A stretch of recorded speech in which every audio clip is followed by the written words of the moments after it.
Puji Tuhan, kita bersyukur kepada Dia yang telah menolong kita dan kembali pada saat ini boleh bersama-sama untuk beribadah. Sebelum kita berdoa, kita akan nyanyikan satu pujian terlebih dahulu. Ku masuk ruang Maha Kudus dengan darah anak domba. Ku masuk dengan hati tulus menyembah Yang Maha Kuasa. Ku menyembah-Mu,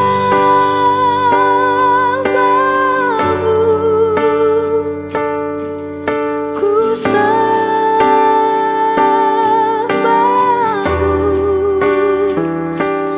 ku menyembah-Mu,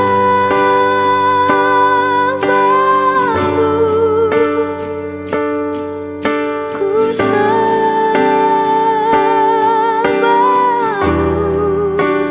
sebab nama-Mu kudus, kudus Tuhan.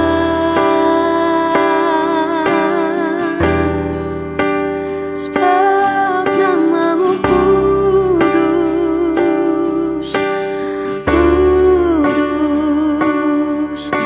Tuhan.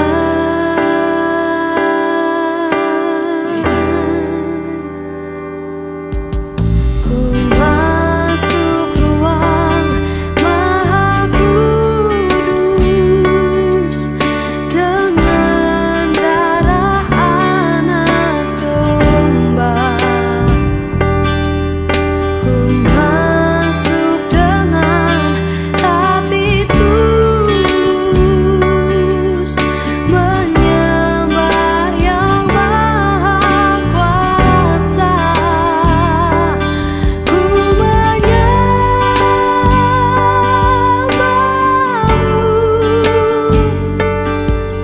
ku sembah-Mu,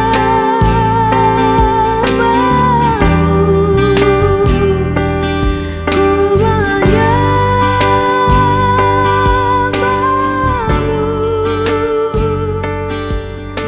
ku sembah-Mu. Sungguh Tuhan, kami berterima kasih atas berkat yang Engkau limpahkan kepada kami sepanjang minggu ini ya Tuhan. Dan sungguh kami mengucap syukur tanpa hentinya karena kasih setia-Mu ya Tuhan. Dan sebentar kami akan mendengarkan firman-Mu ya Tuhan melalui hamba-Mu. Engkau berkati hamba-Mu yang akan menyampaikan firman. Biarlah firman yang Engkau sampaikan melalui hamba-Mu ini menjadi berkat bagi kami ya Tuhan, dan menjadi pengingat akan kasih setia-Mu ya Tuhan yang tulus kepada kami setiap harinya. Terima kasih Tuhan untuk penyertaan-Mu. Kami siap untuk mendengarkan firman-Mu di dalam nama-Mu Yesus Kristus. Haleluya. Amin. Kita akan sama-sama mendengarkan firman Tuhan. Saya akan bacakan dari Ibrani pasal 10. Ibrani pasal 10 ayatnya yang ke-19 dan ayat 20. Jadi saudara-saudara, oleh darah Yesus kita sekarang penuh keberanian dapat masuk ke dalam tempat kudus, karena Ia telah membuka jalan yang baru dan yang hidup bagi kita melalui tabir, yaitu dirinya sendiri. Puji Tuhan, ini adalah mengisahkan tentang Yesus. Dan tema yang saya akan berikan pada pagi hari ini adalah Yesus membuat jalan yang baru dan hidup. Nah, kenapa dikatakan jalan baru dan yang hidup? Setiap kita tentu sangat mengerti tentang jalan. Jalan sangat penting untuk kita bisa memudahkan baik dalam perdagangan ataupun perjalanan. Sehingga terkadang pemerintah yang kita kenal saat-saat ini sedang membuat jalan-jalan baru yang disebut dengan jalan tol. agar supaya masyarakat lebih mudah, lancar di dalam perjalanan maupun dalam usaha perdagangan. Sehingga dibuatlah jalan baru yang namanya jalan tol. Dan itu adalah sangat bermanfaat bagi masyarakat.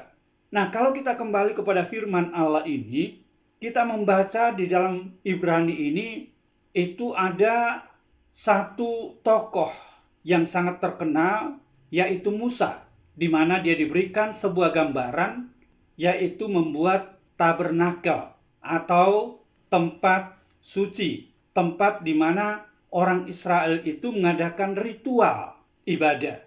Kenapa diadakannya seperti itu? Karena manusia telah jatuh dalam dosa. Yang kita kenal, awalnya di Taman Eden itu penuh dengan kebahagiaan, tidak merasa lelah, tidak merasa susah, yang ada adalah bahagia, dan melakukan segala sesuatu itu juga dalam keadaan yang senang.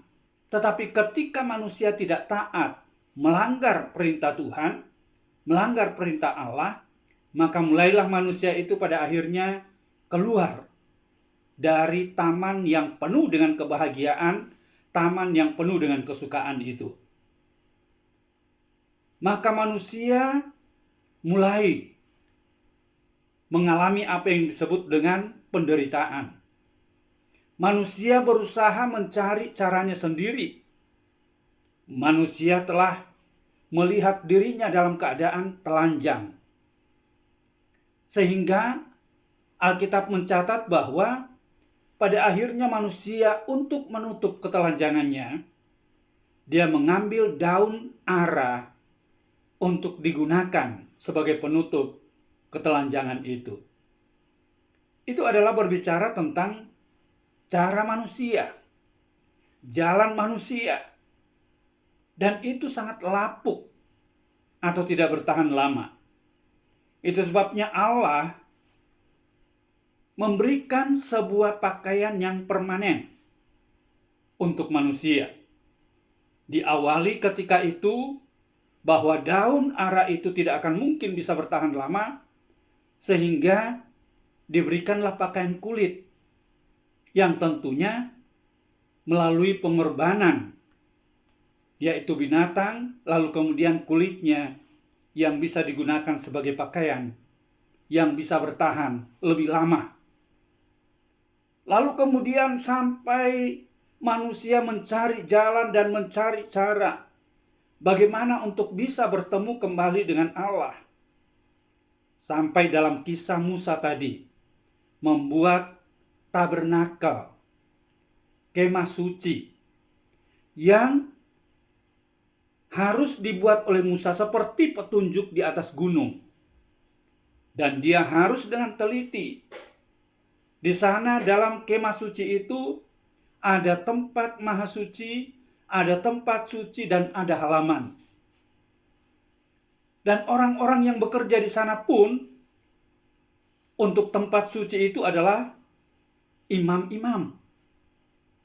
Tetapi untuk masuk ke tempat maha suci itu tidak semua imam-imam, hanya imam besar saja. Dan itu pun tidak setiap hari. Setahun sekali imam besar itu mempersiapkan diri dan juga dia masuk ke tempat yang maha suci itu membawa darah korban. Untuk apa? Untuk pengampunan dosa dirinya dan juga untuk umat Tuhan.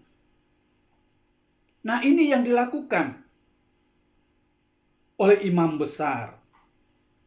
Itu sebabnya dalam Ibrani ini dikatakan bahwa kita itu punya imam besar agung, yang tidak seperti dengan imam besar ketika zaman perjanjian lama. Dan imam besar itu adalah Yesus Kristus. Nah, sekarang kita akan melihat, paling tidak saya akan memberikan 3 hal jalan baru yang telah dirintis oleh Yesus bagi kita.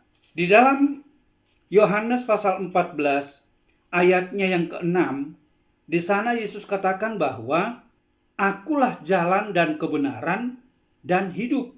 Tidak ada seorang pun yang datang kepada Bapa kalau tidak melalui aku. Ini adalah Yesus yang berkata, dari ritual demi ritual yang dilakukan manusia, manusia tidak pernah bisa sampai untuk bisa kembali punya kedekatan dengan Allah.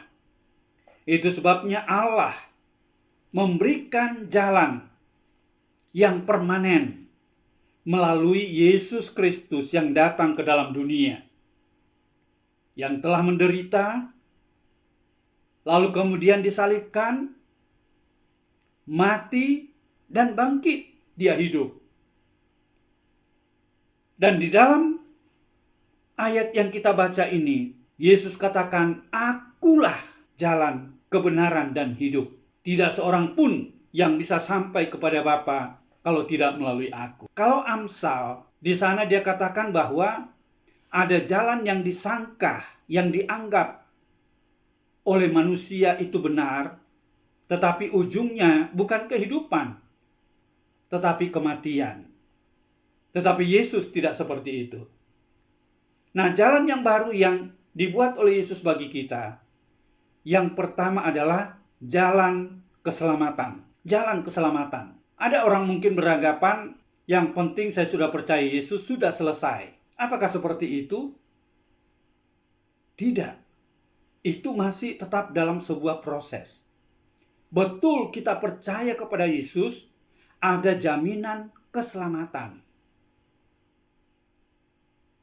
Ini poin yang pertama.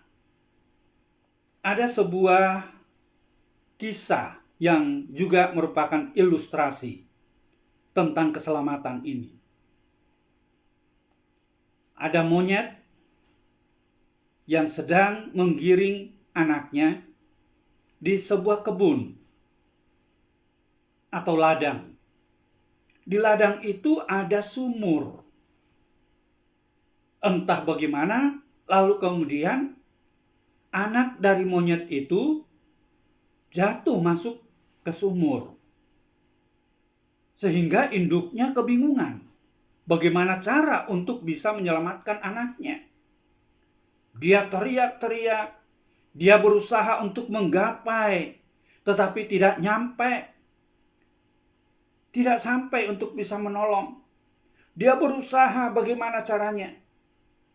Ternyata kerah ini pun tidak kehabisan akal. Lalu kemudian ketika dia berusaha dengan tangannya untuk bisa menolong anaknya, tidak nyampe. Tetapi lalu kemudian dia bergelantungan di tepi sumur itu, dan ekornya itu cukup panjang. Ternyata sampai bisa anak monyet itu yang dalam sumur yang ada airnya bisa memegang ekor induknya itu. Dan ketika induknya mau angkat naik, dia tidak kuat. Entah dengan bahasa monyet, mungkin induknya katakan, sudah kamu naik ke atas. Pelan-pelan. Dan akhirnya anak monyet itu bisa selamat. Nah, monyet ini saja, dia punya cara untuk menyelamatkan anaknya yang kalau tidak ditolong akan mati. Yesus yang datang ke dalam dunia, di mana kita ini adalah dalam jurang yang paling dalam. Itu sebabnya pada jurang itu terbentang salib untuk kita pada akhirnya bisa berjalan. Dan itulah jalan keselamatan. Ini yang Yesus katakan, aku inilah jalan. Dia itu adalah keselamatan. Dia jalan dan kebenaran untuk kita bisa sampai kepada Bapa. Itu poin yang pertama. Poin yang kedua, jalan yang dibuat oleh Yesus adalah kita dapat melihat dalam ayat ini bahwa jalan yang dibuat oleh Yesus bagi kita yaitu jalan persekutuan dengan Bapa. Yohanes 14 ayat 6 ini dikatakan, tidak ada seorang pun yang datang kepada Bapa kalau tidak melalui aku. Karena manusia telah jatuh dalam dosa. Sehingga jalan yang kedua yang dirintis oleh Yesus adalah jalan untuk kita bersekutu dengan Dia. Itu sebabnya ketika Yesus mati, dikatakan bahwa tirai bait Allah itu lepas. Tirai itu menjadi hambatan. Tirai itu membuat kita tidak dapat melihat kemuliaan Allah. Hanya imam besar saja yang masuk ke tempat yang maha suci itu. Tapi Yesus yang telah meruntuhkan tirai itu, hambatan itu, penghalang itu, sehingga kita bisa masuk dalam persekutuan, dalam tempat yang kudus, tempat maha kudusnya. Persekutuan kepada Dia. Kita boleh panggil Dia Bapa. Ya Aba, ya Bapa. Tidak lagi harus dengan pengantara orang lain. Tapi masing-masing kita yang sudah diselamatkan, poin yang pertama tadi. Dan sekarang poin yang kedua. Kita ini punya persekutuan dengan Bapa di sorga. Dan Dia menerima kita sebagai anak-anaknya. Nah, mari kita tingkatkan persekutuan kita kepada Dia. Bersekutu dengan Dia. Dan secara cepat karena kita ada perjamuan, yaitu yang terakhir, yang ketiga, yaitu jalan yang baru itu adalah jalan untuk kita menerima Roh Kudus. Nah, di dalam firman Tuhan ini, kita dapat membaca dalam Yohanes pasalnya yang ke-16, ayatnya yang ke-7. Yohanes 16 ayat 7, namun benar yang kukatakan ini kepadamu adalah lebih berguna bagi kamu jika aku pergi. Sebab jikalau aku tidak pergi, penghibur itu tidak akan datang kepadamu. Tetapi jika aku pergi, aku akan mengutus Dia kepadamu. Nah, ini rintisan yang ketiga, jalan baru yang ketiga yang Yesus buat untuk kita, yaitu Roh Kudus diberikan kepada kita. Roh Kudus yang tidak terbatas. Dan Roh Kudus inilah sebagai penggenapan seperti apa yang firman Allah katakan, aku menyertai kamu sampai kesudahan alam. Itu sebabnya Yesus katakan adalah lebih berguna bagi kamu kalau aku pergi. Murid-murid pada saat itu sudah merasa senang Yesus yang bangkit. Tetapi ketika Yesus katakan adalah lebih berguna bagi kamu kalau aku pergi, tentu saja ada rasa sedih. Tapi tidak hanya sampai di situ. Kegunaan Yesus pergi untuk mengirimkan Roh Kudus. Minta kepada Bapa supaya Roh Kudus itu datang. Dan peranan Roh Kudus itu sangat penting. Dia menjadi penolong. Dia menjadi penghibur. Dia memberi kekuatan. Dia menuntun kita kepada segala kebenaran. Ada begitu banyak hal yang bisa dilakukan oleh Roh Kudus. Nah, itu sebabnya mari Bapak, Ibu, Saudara, Jemaat Philadelphia Sleman, kita ada pada jalan yang baru yang telah dilakukan, yang dibuat oleh Yesus bagi kita. Jalan keselamatan. Tidak hanya sampai di jalan keselamatan itu, tapi kita lebih lagi dalam persekutuan kita kepada Bapa yang tadinya terjalin di Taman Eden oleh Adam dan Hawa. tapi persekutuan itu telah hilang karena tidak taat. Kita pelihara persekutuan itu. Dan yang ketiga, yang tidak kalah pentingnya adalah kita menantikan Roh Kudus turun atas kita. Roh Kudus, sehingga Kisah Rasul 1 ayat 8 dikatakan, kamu akan menerima kuasa kalau Roh Kudus itu turun ke atas kamu. Lalu kita akan menjadi saksi bagi Tuhan dimanapun kita berada. Kiranya Tuhan menolong kita dan persiapkan diri kita untuk masuk dalam perjamuan Tuhan. Ingat kasih-Nya, ingat kebaikan-Nya dan anugerah-Nya, selamatkanku.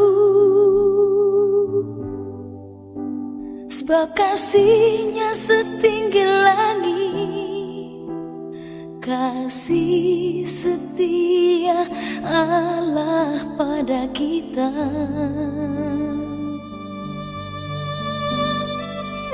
Besar kasih Allah pada kita. Ingat kasih-Nya,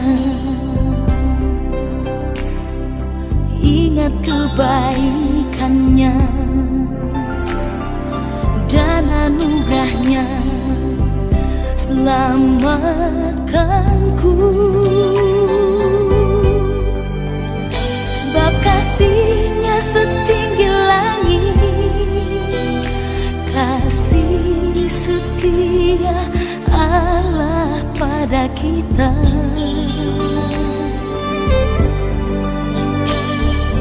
Besar kasih Allah pada kita.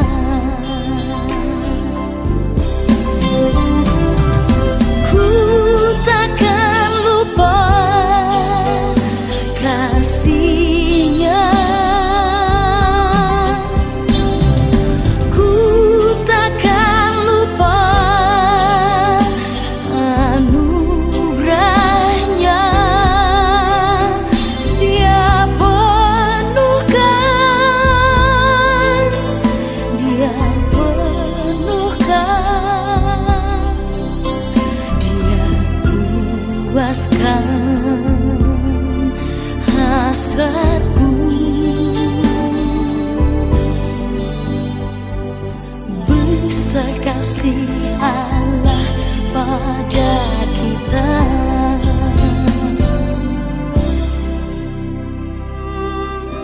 Mari kita sama-sama tundukkan kepala berdoa.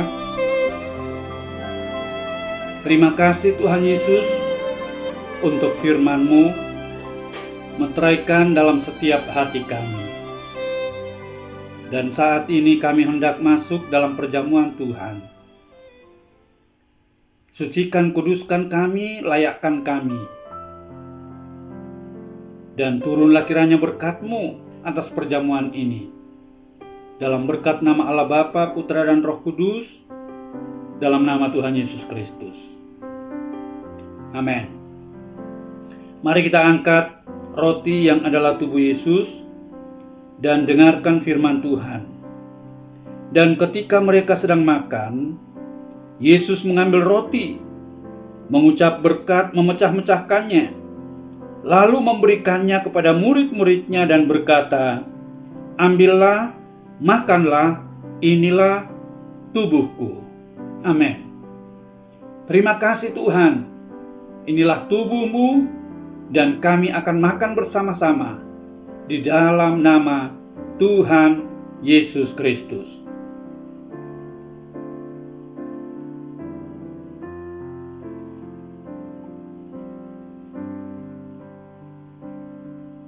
Kita angkat cawan dan dengarkan firman Tuhan.